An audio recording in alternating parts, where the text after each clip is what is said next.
Hello, and welcome to another edition of Interviewing the Legends, brought to you by the Publicity Works Agency, devoted to promoting musicians and authors worldwide. Call us today at 941-877-1552 to start your free publicity evaluation. Remember, we shine only when we make you shine. Please welcome the host of Interviewing the Legends, music journalist, author, and entrepreneur, Ray Shasho.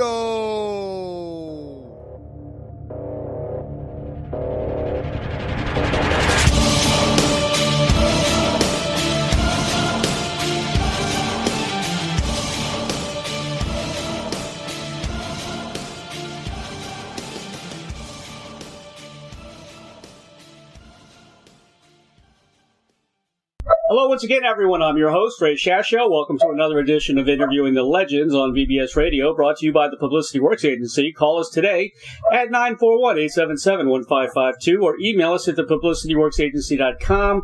Remember, we shine only when we make you shine. And by the Rockstar Chronicles, my new book featuring over 45 intimate conversations with the greatest music legends the world will ever know. Available now at bookbaby.com and amazon.com. As a founding member of the Jefferson Airplane and Tuna, Jack Casady's full driving tone and innovative melodic bass work has defined the role of bass guitar in rock and roll for decades.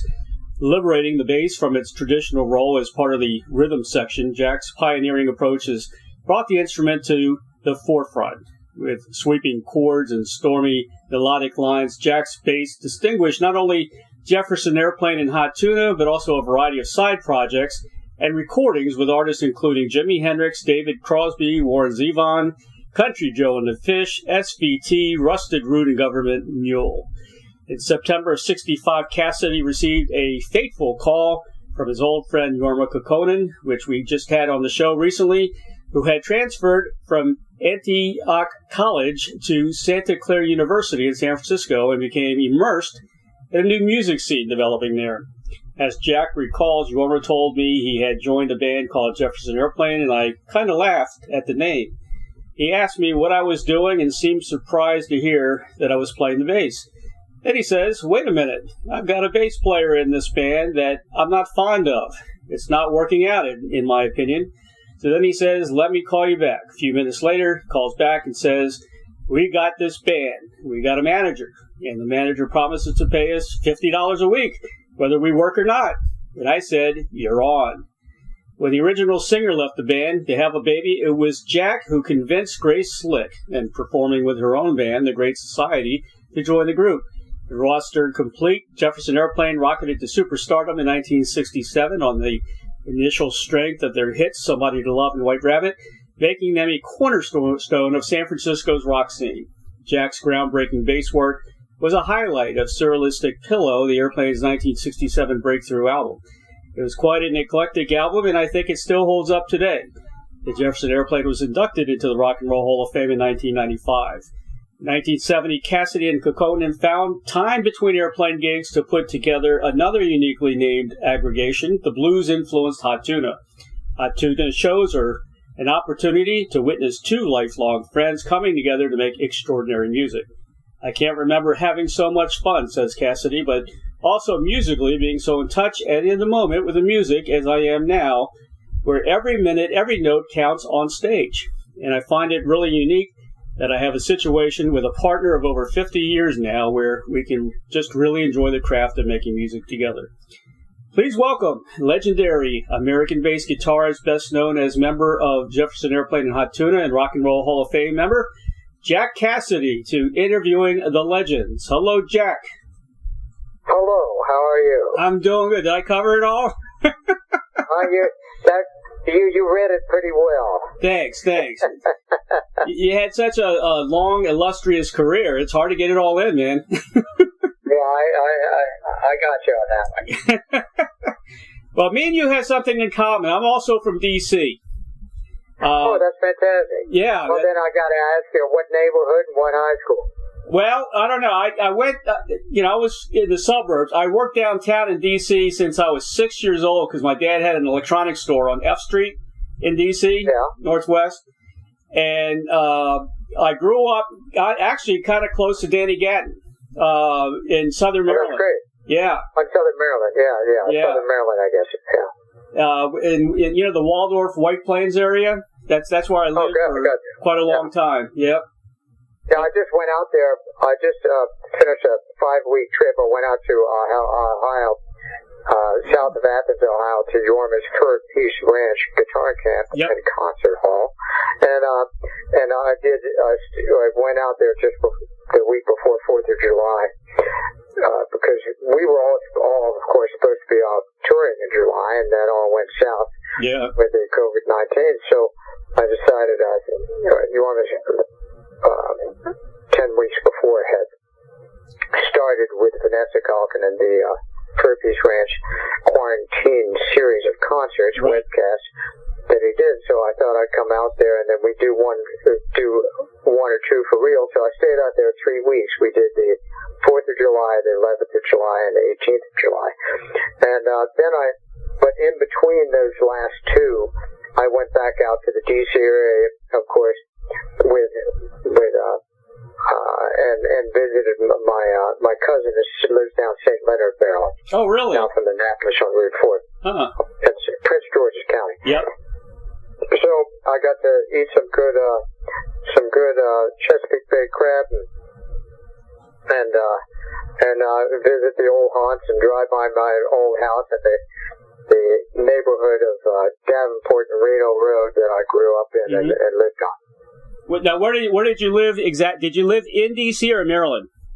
I lived on Reno Road at Davenport. That's Northwest D.C. Oh, Northwest D.C. Okay. Yeah, it's just a block from Woodrow Wilson High School and Alice Steele Junior High and Ben W. Murch grade school that I went to. I never took a bus in my life. Really? Across the street from one block up for the other, and 2 blocks up for the third. Yeah. Well, D.C. had a great music scene. Of course, the late Danny Gatton was a great player and very well loved in the D.C. area. And your buddy, right? And my buddy, yeah. He was a year younger than I. And, of course, he was the wonder kid that, was winning banjo and fiddle contests at age 12 and whatnot. But he settled in really heavily on the guitar and just had such a fluid style. Both left and right hand, using a variety of techniques, both with the pick and then the pick and the third finger to pick, first finger, third finger, fourth finger to work his pick technique on his right hand. So he was really a master of the craft and could play so many genres and play it convincingly and well. It's a shame you didn't get his... And he loved hot rods, so there you go. Yeah, there you go. Yeah, they called, I guess they called a lot of his music redneck jazz. Well, that's, you get labeled it. The people who do all the labeling, of course, are the people that write about it. And unfortunately, enough people didn't write about it early enough in his career, and it was a tragic end to his career. He really should have gotten more attention, and of course, if he had somebody like we have Vanessa Kaukonen in our lives, that paying attention to the nuts and bolts of your career would have been a different story for Danny. Yeah, he was great, man. I loved a lot of his music. Funky Mama, Soul Sauce, Sleepwalk. He did a lot of great tunes, and it was incredible. Other guys that should have made it really big. Roy Buchanan was another favorite of mine. Very big in the D.C. area. Yeah, he came later. I never knew Roy very long. That was a little later in my scene. My scene was earlier. Right. I left in 1965, as you alluded to in the opening comments. Right. But we all played in those days on the club circuit. We trade around in different bands. Another buddy of mine, Ronnie McDonald, was a singer and drummer. that played with Jorma and I in our little high school band when I was 14 and Jorma was 17. Warren Smith played drums as well. But we had cover band doing Buddy Holly stuff and a lot of simple rockabilly kind of music. But nobody was encouraged to write their own stuff. And then once you got in the club scene, it was all about in a number of rhythm and blues bands in those days, you had 3 saxes or 2 saxes and a trumpet, something like that, a Hammond organ, and you did a lot of the rhythm and blues repertoire out of that era too. You started playing in a band called the Triumphs in D.C.? Well, that was the little band that Jorma and I formed together while I was in junior high school and he was in high school. Wow. That's the one I was just talking about. Where did you go to high school? Woodrow Wilson. Oh, Woodrow Wilson. Yeah, that's big. Yeah, very famous. Very cool. Yeah, I went to a high school called Crossland in Temple Hills. I don't know if you knew that school or not. I'm not aware of that. Yeah. That doesn't ring a bell. But. On the outskirts. Yeah. Right. And you kind of... And what year was this you went to high school? I graduated in 70. So I'm you graduated in 70, yeah. A little younger than you. 62, yeah. Yeah. Just turned 61. You backed up Little Anthony and the Imperials as well, right?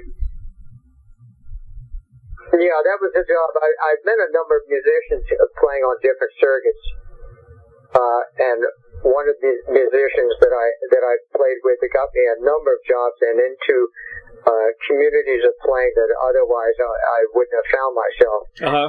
With one of the many drummers that had played with James Brown. In those days, I used to go down with my pal Ronnie McDonald, and we'd go to the Howard Theater. Yep. On weekends and see just the tremendous, every act that came through the Howard, of course, went on up to New York to play the Apollo. So I saw all the great bands, rhythm and blues bands and blues bands, Bobby Blue Bland, Jackie Wilson, Ray Charles. I even saw Duke Ellington there. I saw Ike and Tina Turner's first tours, and Chuck Berry, and all these wonderful acts of the late 50s. Yeah, R&B is that circuit of Baltimore, D.C., Philly. We all had that R&B in our city, and I love R&B music and soul music as well. And I was very fortunate to have all the great music we grew up with, especially in D.C. Well, then you will know. I mean, it literally was. I would go, in the say around 1960, I would hear those kinds of acts at the Howard Theater. Yeah. Go over to the jazz clubs and hear Yusef Lateef and Eric Dolphy and the Wes Montgomery playing with his brother Monk Montgomery on electric bass. And speaking of that, electric bass is very rare then. James Brown was one of the first players in the late 50s to use that bass. And it started out being pretty much mimicking what a stand-up bass would do. Don't forget, all Ray Charles stuff was a stand-up bass. That's right. And then it was used early in country bands because it was easy to carry around, but it was played more or less like you would play in the beginning, like you played a stand-up bass. Later on, it began to be appreciated that it had its unique character and abilities. Much later on, with syncopation, with like Bootsy Collins or a number of guys that started to use a lot more syncopation that the guitar could do, the bass guitar could do, that the stand-up bass could. And it slowly started to develop its own repertoire and its own number of players that considered it a standalone instrument. No longer the sort of convenient means of presenting bass work that was originally put together on a double bass. Yeah, then when the electric bass came, then came the funk. Right.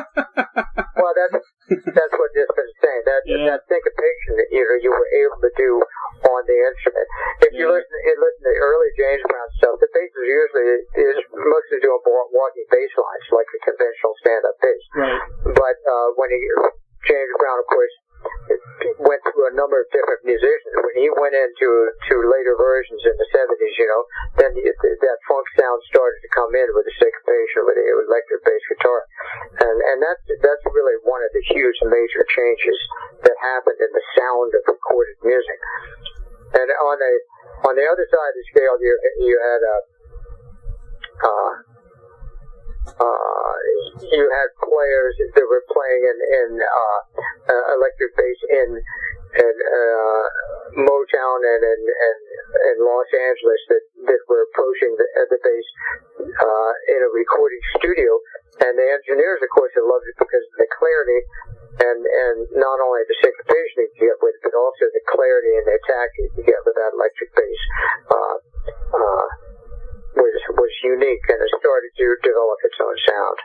But you started on guitar, right? I started on guitar at age 12. Yeah. Did you originally play the stand-up bass, or you went right into the electric? No, stand-up. First of all, you got to think about this a minute. Stand-up bass is a violin. Right. Big violin. Big violin. The whole other set of skill sets that you have to learn. It's a big violin. Your intonation in it, the frets is not approached like a guitar at all. So I went from a guitar to a bass guitar, and that's how I approached it. I approached it as a low-end guitar. Yeah, the stand-up bass looks like it's difficult to play. I don't know if it is or not. Well, it's a violin. Yeah. Violin's a difficult instrument to play. Yeah, exactly. Well, I got to talk about Jimi Hendrix, of course. Go ahead. I've interviewed a lot of guys that knew Jimmy, and great guy. Always had his guitar with him. Very chilled out kind of guy, I guess. You were on Electric Ladyland, and you were on Voodoo Child, right?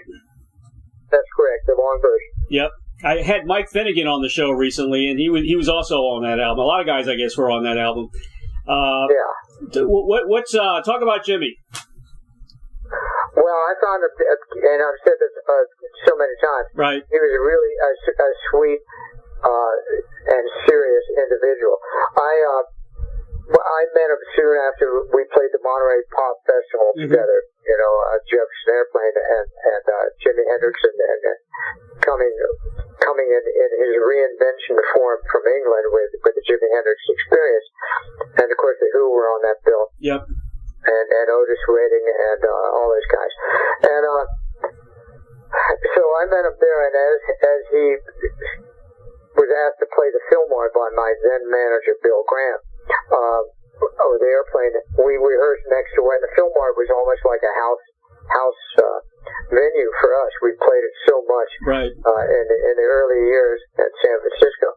So as the various bands would come through there, we got a chance to hang out because we were still based in San Francisco. The bands liked to be in San Francisco. None of the bands had broken out to the extent where they could go on extensive, major, long tours and whatnot. Right. And so there was plenty of time to hang out while rehearsing. We were rehearsing relentlessly with the airplane for years. Every day, 5 days a week. We had our. But when the various people would come through the Fillmore to play and other venues in San Francisco, but primarily Fillmore, we really had hands-on access to all the musicians, and musicians love to meet each other and hang out, do what musicians do, Mm-hmm. So we, Jimmy and I, and Mitch Mitchell particularly, had reached a friendship and shared bills together.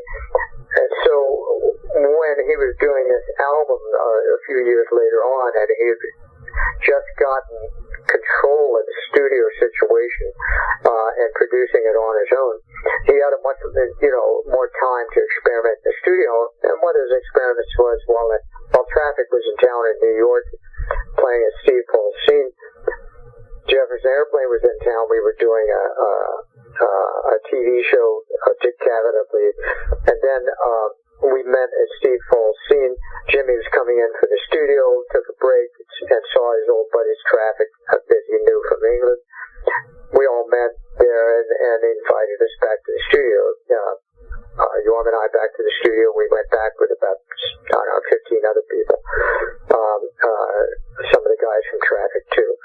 And then we watched them work and do some overdubs and takes, and about 6:30 in the morning, he said, let's do a blues. So I was there, and we set up shop, and very quickly,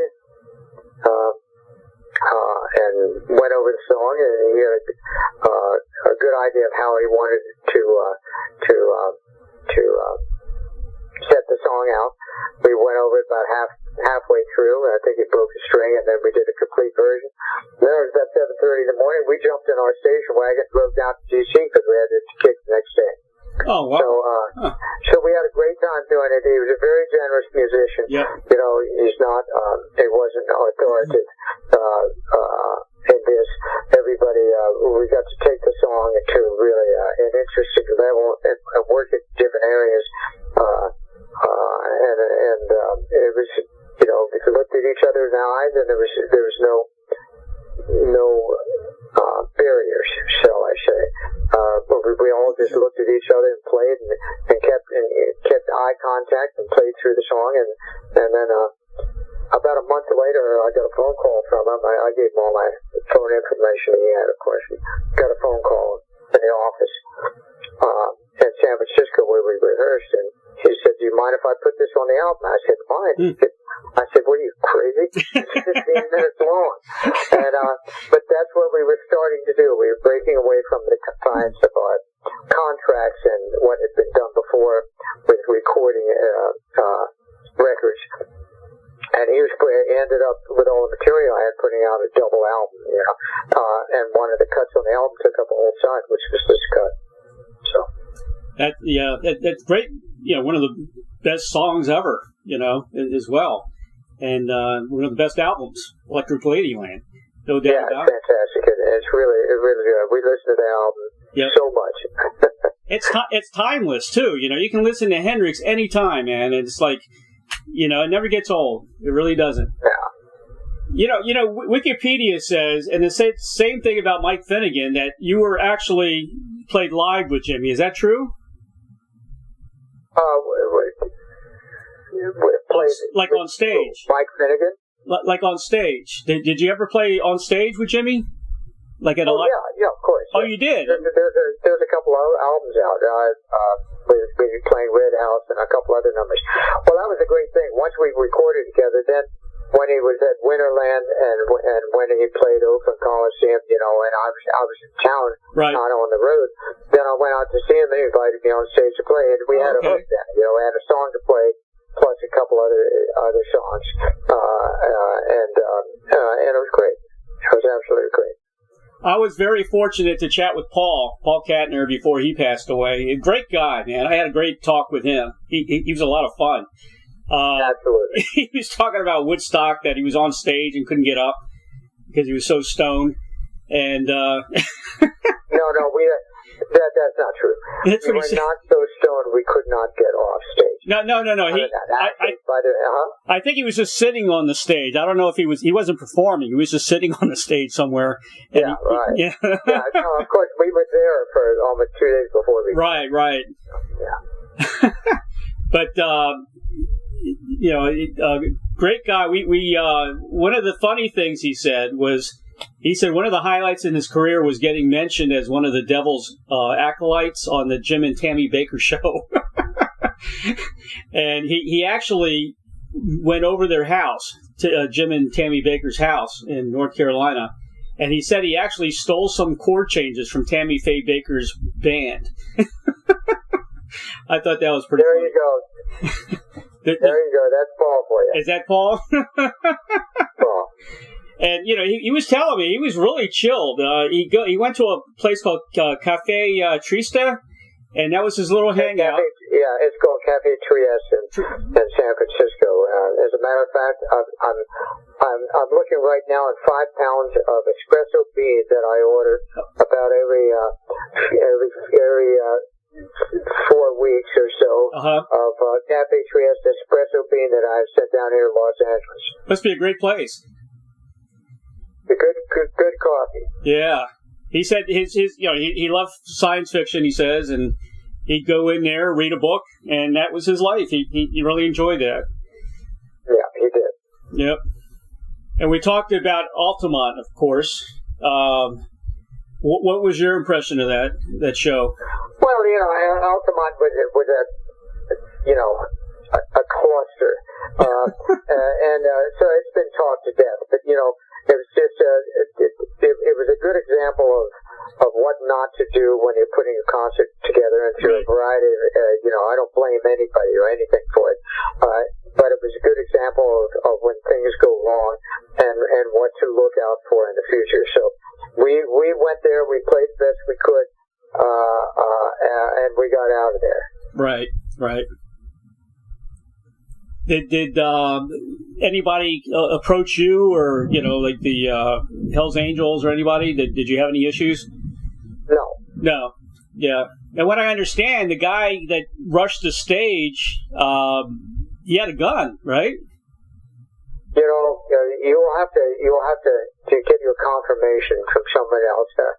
Okay, that's what I understood. The guy rushed the stage, and the Hells Angel guy had to stop him. So I think that's what happened anyway. I want to talk about Dream Factor. I love the album, by the way. That's a great album. Well, thank you very kindly. I appreciate that. You're one of the few that's heard it. It's like it's been hiding, man. Why isn't it out there? I don't know either. I gave it 5 stars. That's how good I thought it was. And you got. Well, as a follow-up, I'm now working on an album. Actually, I've finished it. I'm working on all the artwork and what now. I've got for the last 3 years, I've recorded 19 songs. I finished the last tracks just before COVID-19 shut everything down. Right. In February, I did the last recording here in Los Angeles at my studio. And then Jorma and I went out for a 3-week tour. I came back March 2nd, and of course that following weekend everything shut down. So the good news is I'm putting that together. I recorded it both here and in Jersey, Channel Islands, where I have another home with a recording studio there. So I had a number of people come out that I played with about 15 years ago. I played with Yair Delal at one of the WOMED festivals. We just struck up a great friendship. He plays oud and violin. He's an Israel musician. Oh, cool. Musician from Israel. And we did a number of songs together there, things that I wrote. And also I wanted to work with a musician called Daniel Maison, an electronic musician from France. So we did that work there. There's another musician prominently on the album, Isaiah Gage, who plays cello, and then there's just a number of different approaches we did on the album. I used my acoustic bass guitar a lot, cool. Diana. Yeah. Acoustic bass guitar made by Tom Rapecki, and it's got it's a very I think you'll like it. It's a very interesting album. I use versatone sound on it a lot. I use acoustic bass guitar sound, a lot of melody work, a lot of solo work, and a lot of ensemble work. So, but there are no vocals. It's all instrumental, and I think it's going to be great. So that's what we're working on. Finishing that up now. So very soon I'll have something to put out there to you. Excellent. So you keep in touch with Cash. Yep. All right. You put this together, and when we're ready to release that, which I hope will be within a month or two, then we can do you can listen to it and see what you think. Oh yeah, we'll get you back on the show and we'll talk about that album as well. But Dream Factor was such a surprise. I mean, you have Jim Brunberg. What a voice on that guy, huh? Very soulful. Yeah, absolutely. Yeah. Yeah, and you have some great players on there. You got Greg Hampton. Greg Hampton, the one song, Listen to the Wind, which was one of my favorites. Sounded very Leonard Skinner. Huh? Yeah. Very nice. You know, it was a fun album. That particular album was from the approach of playing with a lot of different singers and songwriters and guys. And I did a portion of the songwriting on guitar, and then I would hand the music to various lyricists that would work with the tunes. So I wanted it to be a tune-oriented album, and I thought it came out really successful. And I recorded that all here in the studio here in Los Angeles.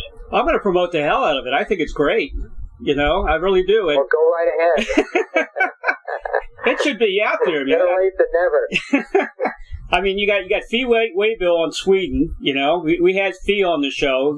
Great guy. He's a great guy. Yeah, he nailed it. You know. He really nailed it. I knew his drummer really well, Prairie Prince. Yep, Prairie Prince, another guy, good guy. Yep. Weight of Sin. These are my favorites. Weight of Sin. Who Are You? Which was a rocker. Dead Letterbox. Blues tune. Great keyboards on that. Yeah, absolutely. Yeah, very excellent album, man. Outside, jazzy and funky. Very cool track as well. I loved it. Well, can you talk to me about? Let's see. What was the song I wanted you to shoot? Okay. Daddy's Little Girl. Yeah, actually, my producer, Stacey Parrish, wrote the lyrics on that one. Okay. And Ivan sang it.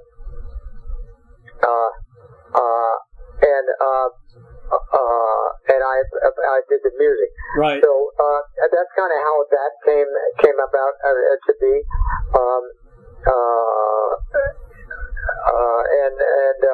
It was just a fun song to do, the lyric wise, that's what Stacey had written at the time. So right. I put the changes together as music first, and then put the words to that, and then we had Ivan come in and sing it. Of course, Ivan Neville's just a monster, Oh, so yeah. I was really proud to have him play. And you have, is it Paul Barrere? Is that how you pronounce him? Yeah. Exactly. He passed away recently, which is a shame. He was a... Absolutely. And, he's such a sweet guy. All those guys with that organization were. Yeah. Little Feat. Absolutely. Well, it's a good album. It should be more, publicized, and I don't know why it's not. That's all I got to say about that. Okay, well, thank you. It's a great album. 5 stars all the way for that album. I'm really looking forward to the next album as well. Alrighty. Yeah.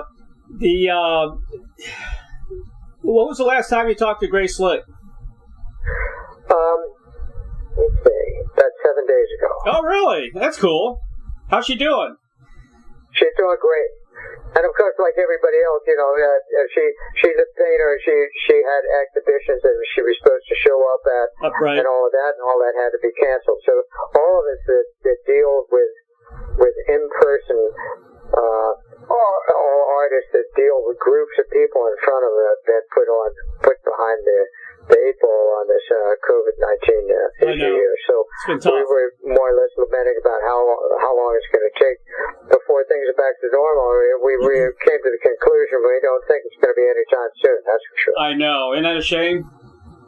I mean, they were talking about, drive-through concerts, where you can drive up and just sit in your car and watch a concert. And also the other one I saw was a vertical concert where everybody books a hotel room with a balcony and you play down below.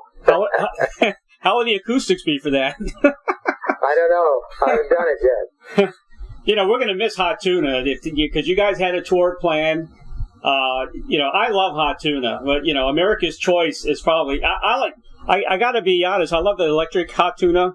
Right. All right. And so we try to mix it up. I mean, I think in these days we play a little more acoustics just because of the access to more venues and there's so many more places now where we can play acoustic and have it really an intimate, very clear, dynamic show with the kind of interplay that we do that can now be heard with the present day development of sound systems and sound reinforcement. But we've in the last few years we've really been cranking up our electric stuff too. And like I say, we were supposed to be out all of July all electric. Yeah. So now we don't know what's going to happen, and we're just kind of waiting. So now it's virtual. We'll be. I'll be going back driving now. I'll be driving back out because I'm not going to fly. I'm going to be driving back out to Ohio, so that's 5 days of driving out. And then I'm going to teach out there in October and November, where the whole year has been canceled, for teaching. And now Vanessa at the Furpies Ranches has set up the teaching with the plexiglass in between the students and the proper distancing and fewer students than I would normally teach at a time, probably about 5 at a time.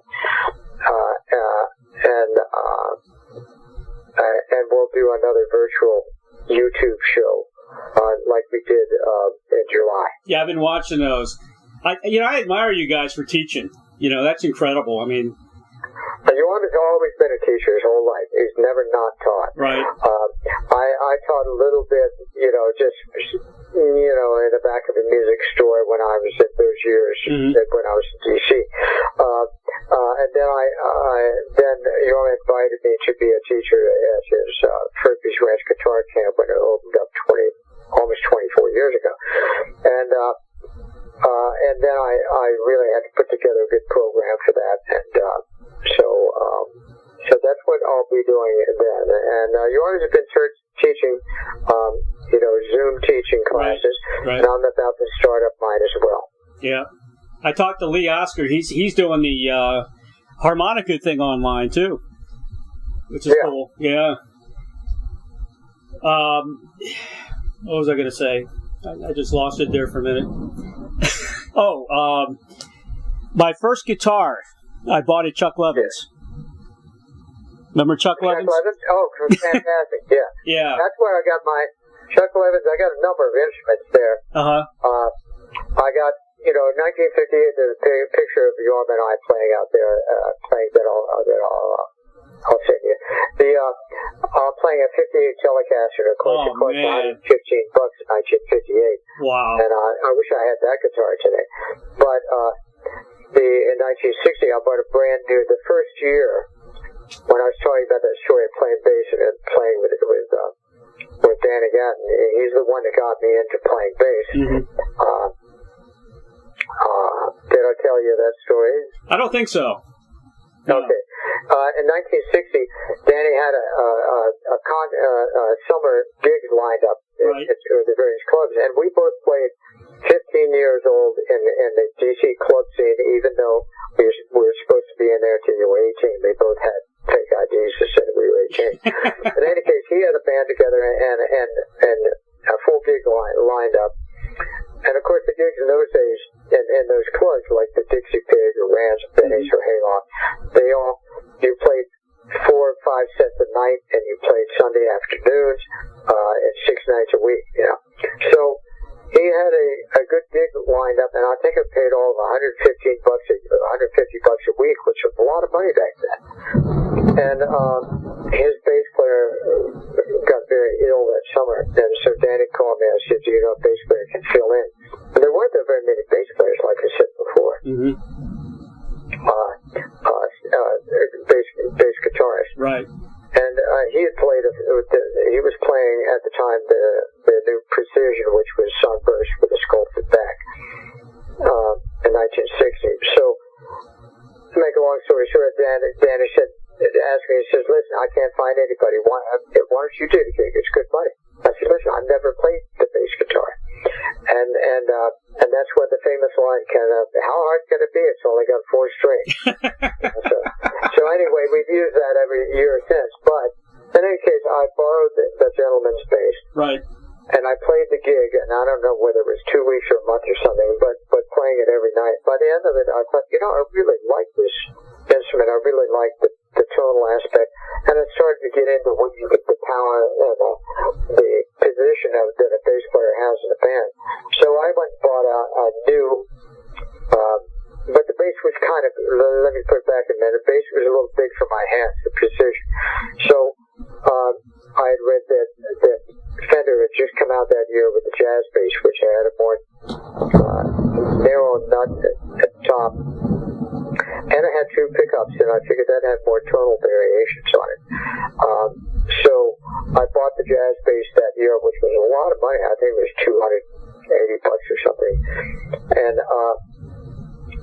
then I started playing, I was playing bass and bass guitar. But my work quota exponentially zoomed up because then I was playing at a lot of bands, from country bands and the country fair circuits in the summertime, and the circle line that went between Marshall Hall and Washington, D.C. Yeah. Marshall Hall, you could gamble, play the slots over there, and it was like a carnival type situation. And did a lot of club work, both playing guitar and bass guitar. Do you remember the gambling in Waldorf? They had the Stardust, and they had a lot of gambling was legal back then in the early '60s. Yeah, exactly. Yeah, in Southern Maryland. Yeah. Southern Maryland. That's where everybody went. Yeah, the Stardust had a lot of great groups came to the Stardust back in the day. Yeah, and also we played places like the Dixie Pig all the time. Right. That's where Charlie Daniels got to start there, and a lot of musicians. And of course, we were. And there were some tough clubs too. Yeah, of course we were famous for the Cellar Door. Well, that was later. Yeah. Yeah. I really admired the Cellar Door and what they did with concert promoting. It was incredible. Yeah. Well, they made it a cornerstone at GCC there. So. They sure did. Here's a question, Jack. I ask everybody, and I get some really interesting answers about this. and you've been around so many great players. If you had a Field of Dreams wish to play, perform, or collaborate with anyone from the past or present, who would that be? That's a good question, and I don't think I have a good answer. Because I haven't really thought about it that way.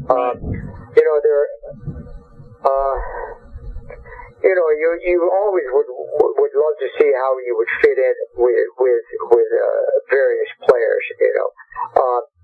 I think, of course, I think it would always be fun and great to play with an Eric Clapton or something like that. But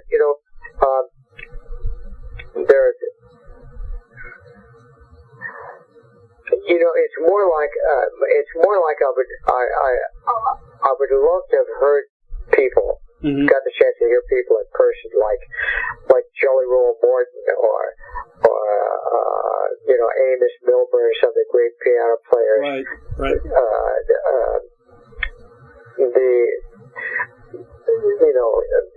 Get a chance to play with Ray Charles, or something like that. That kind of really would intrigue me.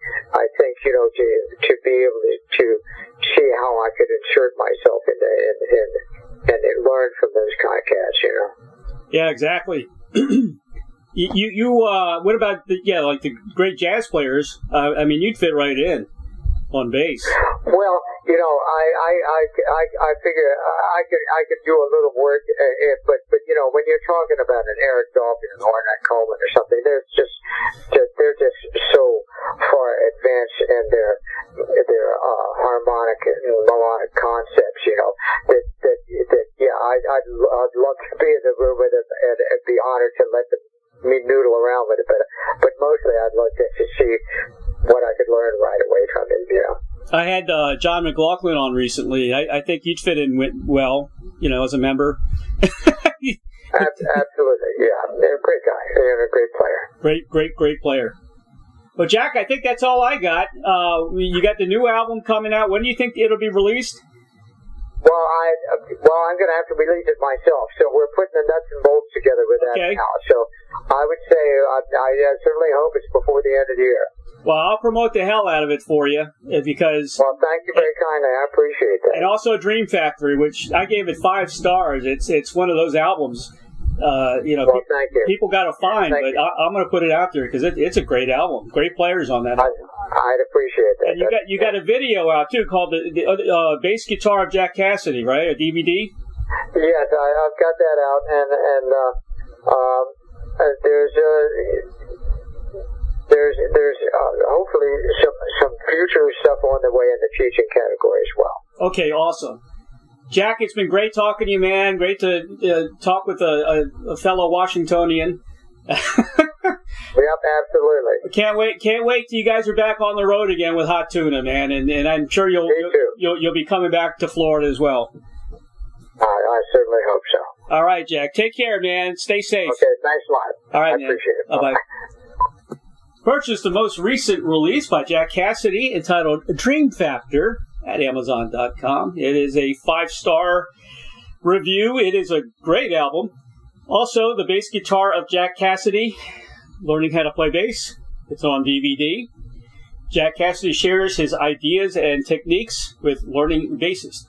In an informal and delightful session, Jorma provides vocals and guitar along with companionable commentary. Jack analyzes his bass parts for classic tunes from the Hot Tuna repertoire and discusses the musical concepts that make up his unique style. Melodic lines, tonal variety, chordal work, and improvisational solos. You'll see all of Jack's tricks, the use of partial chords, sustained notes, tremolos, trilling, tonal variety, and many other fascinating devices. Songs include 99 Years Blues, Blues in A, San Francisco Bay Blues, Been So Long, Man's Fate, and Water Song. All available at Amazon.com. For more information about Jack Casady and Hot Tuna, you can visit www.jackcasady.com or his partner of over 50 years, www.jormakaukonen.com, and of course www.hottuna.com. Jack's also on Facebook, www.facebook.com/jack.cassidy. Jorma's Fur Piece Ranch YouTube channel, visit that. The Fur Piece YouTube channel has over 3 million views, and many renowned artists from live concerts are featured at the Fur Piece station. Very special thanks to Cash Edwards Music Services for arranging this interview with Jack Casady, and the dynamic duo of Doug and Don Newsom of BBS Radio for making magic happen for each and every broadcast of Interviewing the Legends. If you have comments or suggestions for the show, contact me at interviewingthelegends@gmail.com, and please subscribe to my YouTube channel, Interviewing the Legends with Ray Shasho, for the very latest interviews. It's real news, people. And, of course, my new book is finally out, entitled The Rockstar Chronicles, Series 1. Chronicles truths, confessions, and wisdom from the music legends that set us free. You can order yours today on hardcover, collector's hardcover edition, or ebook at bookbaby.com, featuring over 45 intimate conversations with some of the greatest rock legends the world will ever know. Stay safe, everybody, and have a great week. Bye-bye now.